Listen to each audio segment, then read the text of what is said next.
What's going on? If I got my camera setting right, you should be looking at a 70 Dodge Dart that's sitting in my backyard on jacks. Well, I bought another one. I wasn't sure if I was going to do that or not, but since I got a 340 in the house and transmission and everything, I don't have anything to put it in. I just felt like I needed to find something. Well, let me show you what I got. And, I've seen worse. I don't know. I don't want to say anything bad, but I've seen worse. It's a Florida car. It's actually all Florida. It's never been, from what I'm hearing, never been anywhere else. It's not a northern car.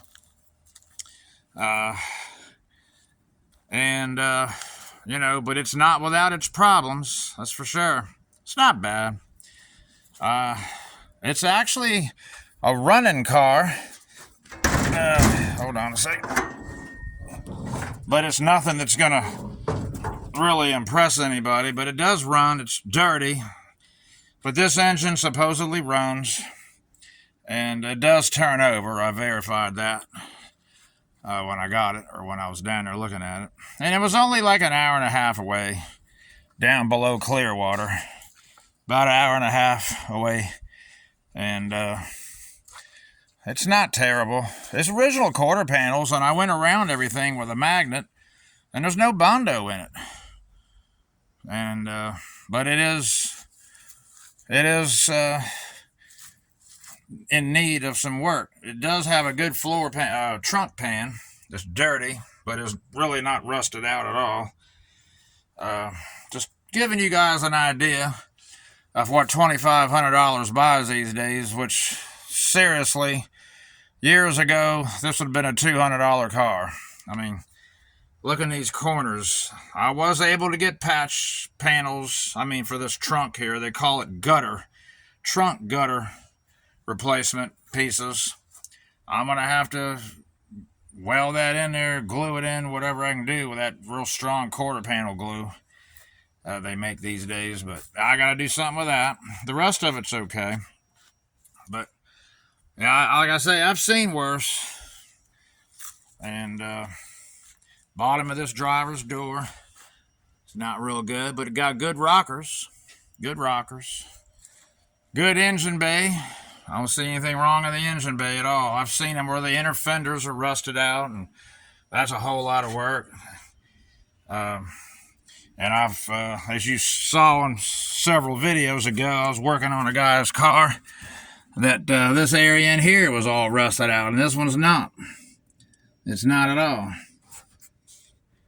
No. It's got a good area in there where that control arm goes. Both sides are good. So, now, I'm going to show you this floor. That floor doesn't look real good, and there is some frame damage right here. And it only goes about what you see there, and that's the only part of the frame that is screwed up. I'm going to fix that. I'm going to have to make a patch for it and weld it in there. And it's the rest of the floor back here, you can't see. I got it. Well, I guess I can move this. It's not bad. It's not bad. All that's good. All that stuff's good right there. And all the way back into the trunk. But forward, and it's not good. And I don't quite understand all of this. I know why this happened, and I'll show you that. I can see why. But here, I don't know why that happened. Windshield wiper seals are not going to cause that. But it is rusted up in the front too. Not as bad as the driver's side, but yeah. So I bought all this stuff I bought from AMD, Auto Metal Direct. Look at this. I got to do something with that. I've already been treating it with that spray can rust fix stuff. We'll see. But it's got a good, surface rust, and I'm going to primer it. It's got a little, I got to do something with this. That's not good. I'm going to strengthen that and do something with it. I got to do something with it. The hood's good. Around the windshield's good, except for that. But on the other side, didn't have that. And down here, it's good. But these things here leak. These things will leak and rust the floors out. That's what happens. I had a video I did a couple years ago on a Dodge Dart. And they leak on all these Mopars, they leak. But the VIN number's there. And I got a good title as well. Good Florida title. So, yeah, you know, $2,500, I'll be honest with you. This is what you can expect. You know, unless you find something really good somewhere. Usually when they're good, it's a lot more money. Just a lot more money, or somebody's fixed everything and now they want $25,000. You know, it's just... So, I wanted to show everybody what, you know, $2,500 locally will buy. And it's okay. Like I say, I've definitely seen worse. But with the title and being only an hour and a half away in a running car. Now here's the interesting thing about this car. Not only is it all original panels like this, there's no Bondo in any of this. This is actually the original panels. So I'm happy about that. But it's a 3-speed. 3-speed on the column, which is a little rare, and you could make it a 4-speed car pretty easy, or even just a 3-speed car on the floor if you wanted to. So anyway, I'm getting ready to put a floor pan in it. When you do that, for those that don't know, just draw yourself an imaginary line like this, and just go around with your magic marker and kind of get an idea of what you're going to cut out. See? Just like stay where it's not at the seam. You want to give yourself some room for any error or anything, because it wells up in here. So when you get this cut away, you can remove the whole middle section. Be careful of this cross member right there. Don't cut that. That's the cross member. It goes up and over the transmission and onto the other side. So if you're cutting in here at all, you'll feel it, but just be very conscious of stuff underneath the car. You don't want to make things worse on yourself.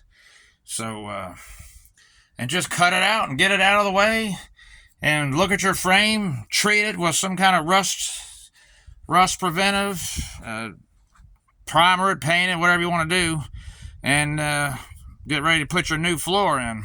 And that's really all it is. It's not that big a deal, but it's kind of dirty work. You know, wear some safety glasses. You see the tools I've got here to do it with. That's really all you need. You could do it with a torch if you want to get real crazy. But you might catch something. This is a running car. You might catch something on fire. Gas line under there. You don't want to fool with that. Yeah, so, but I've done it. I've done it many different ways. I'm going to show you guys, this is a before and then an after when I'm done with it. But you just go around, cut it out with a grinder. Make sure it's a cutting wheel. I got plenty cutting wheels here. So, but yeah, it's a 3-speed. Look at that dash, isn't that beautiful? But I got one here the guy gave me. That was included for the money I paid. So I'll fix all that. I'll paint this, and when I get it all apart and go back in there, I'm going to look at the wiring back behind the dash, make sure that's good. And I'm going to change these wiper seals as well. They certainly need it. And this fender is rusted on top, which is weird. But I have a plan for that. It's not rusted anywhere else. So I'm just going to try to save it. I'm going to try to save the fender. I think the door is savable. I'll put some metal in the bottom of the door there. And the car's got 4 brand new tires, which is weird that he would do that, but he did. To me, I wouldn't have done that. Why worry about tires when you got all this other work to do? But whatever, I'll take them. 4 brand new tires. So that's what I'm looking at here. And I like these old darts. I've had, oh yeah, look at that front valance. That's a weird place to rust. How does it rust there? I don't know, but it did. I don't know. And being by the ocean, I don't see how that would work. Salt can't carry through the air. How's it going to do that? Especially enough to be getting in cars and rusting them out. I don't know. I've heard people say that theory, but I don't understand how salt will travel through the air, especially enough to rust metal. But whatever. I'm going to have to replace that. So anyway, that's where we're at on this, and I got a 340 for it, but right at the moment, I'm just trying to get it to run, trying to see what I bought here, try to get some work done other than putting a 340 in it. But that is the plan. Eventually, I'm going to do that. So just thought I'd share that with y'all. $2,500 Dodge Dart. I mean, a road runner or anything like that in this shape, there's a lot more money. And it could be worse shape. I know where there's one at right now in Gainesville, Florida. It's on Marketplace, $6,000, but it's been sitting in the woods for years. Right down on flat tires, right in the ground. He wants $6,000 for it, but the car's all there. But man, you probably got a lot more framework and stuff to do on that. But it is a 68 Roadrunner, 383 car, $6,000. I saw it in Gainesville on Marketplace. If y'all want to take a road trip, it's there. Anyway, I don't even know that guy. I'm just mentioning that. That's just the way prices are on classic cars. I mean, you're not going to get something like that for $100 anymore. I used to. Oh, yeah. Used to. This used to be a $50 car 20 years ago. That's all you would have had to pay for it, but not now. So, sadly, that's the way it is. All right. Thanks for watching. Please subscribe to me, and I'll keep these videos coming.